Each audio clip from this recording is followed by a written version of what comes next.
maintain. Railway has a mandate to uphold. So I would only request through you, sir, to the government that railway has a responsibility to those areas where it gets its revenue that has to be reinvested there. Thank you, sir.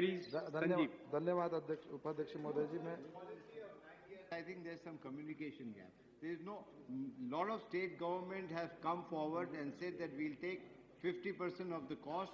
They've also said wherever land we can give, we'll provide you the land. But there is no such policy of 9 years. धन्यवाद उपाध्यक्ष महोदय जी। मैं हमारे जो नए rail मंत्री जी हैं उनको अभिनंदन करूंगा कि उन्होंने पद संभालने के बाद आज पहली बार वो आप हमारे सदन के सामने आ रहे हैं।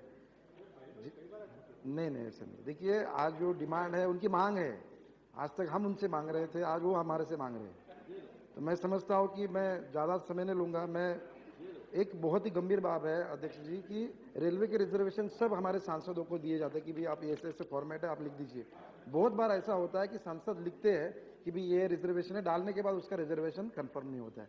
मेरे ख्याल से मेरे बात से बहुत से सांसद ये क्योंकि और क्या होता है कि वो बोलता है कि साहब हम तो कुछ मांग नहीं रहे, एक रिजर्वेशन नहीं करवा रहे हमारा, तो एक हमारी इतनी बड़ी बेइज्जती हो जाती है। मैं मंत्री से कोई तो मैकेनिज्म आप ढूंढ लीजिए ताकि हमारे सांसदों का ऐसा कोई भी ये, क्योंकि वो आता है चलो सांसद लिख देते रिजर्वेशन होता नहीं है। प्लीज मैं रिक्वेस्ट करूंगा मंत्री जी से।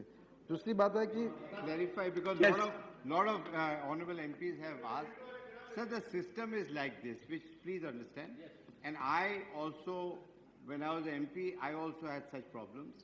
I would love to solve. हम चाहेंगे कि इसका कोई सोल्यूशन निकले, बट प्रॉब्लम ये है कि हर गाड़ी में जो VIP कोटा कहा जाता है 2 ही होते हैं, और जो पहले से रिजर्व करके आम जनता होती है, हम उसको नहीं कहते कि आप हट जाइए कोई VIP आ रहा है।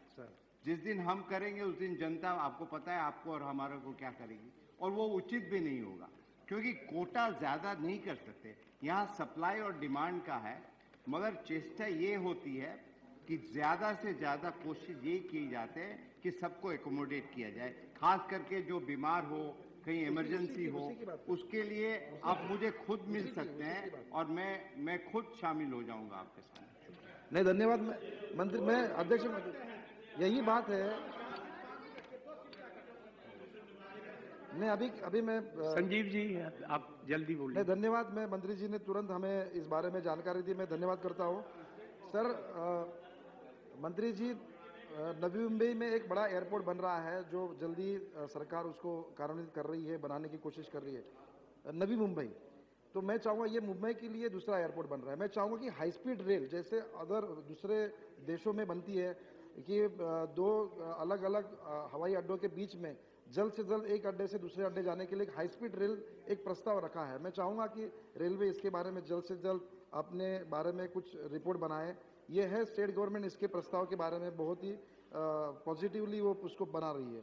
दूसरा बात है एलिवेटेड है।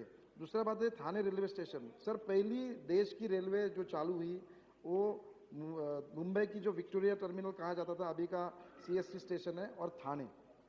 हमारे परांजपे जी जो है यहाँ बैठे हुए हैं, उनके पिताजी पहले वहाँ सांसद रह चुके थे, उन्होंने भी ये मांग रखी थी कि उसको हेरिटेज बनाया जाए। पिछले सदन में दीदी ने कहा कि नहीं इसको हम लोग वर्ल्ड क्लास बनाएंगे, लेकिन अभी तक उसके बारे में कुछ हुआ नहीं है। मैं मंत्री जी से कहूँगा कि वर्ल्ड क्लास के बारे में जल्द से जल्द जो भी हमारी जो मांग है उसको आगे बढ़ाया जाए।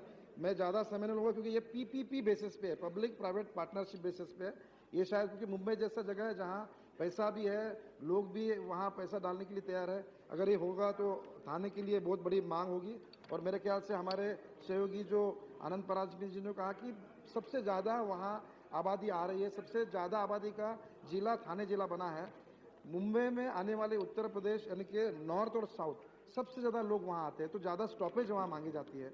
मैंने आपको विनती की थी, आपने कहा था कि हम मुंबई आएंगे, उनकी भी मांग है, हमारी भी ये मांग है, आप मुंबई आइए और मुंबई के लोगों के हमारे प्रश्न जल्द से जल्द करेंगे।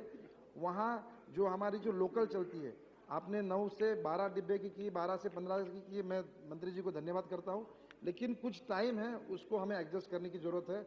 मुझे पूरी उम्मीद है कि आपके कार्यकाल में ये पूरा होगा। मुझे समय दिया इसलिए मैं आपको बहुत बहुत धन्यवाद। Thank you very much. Shri HD Deve Gowda. Shri Deve Gowda ji.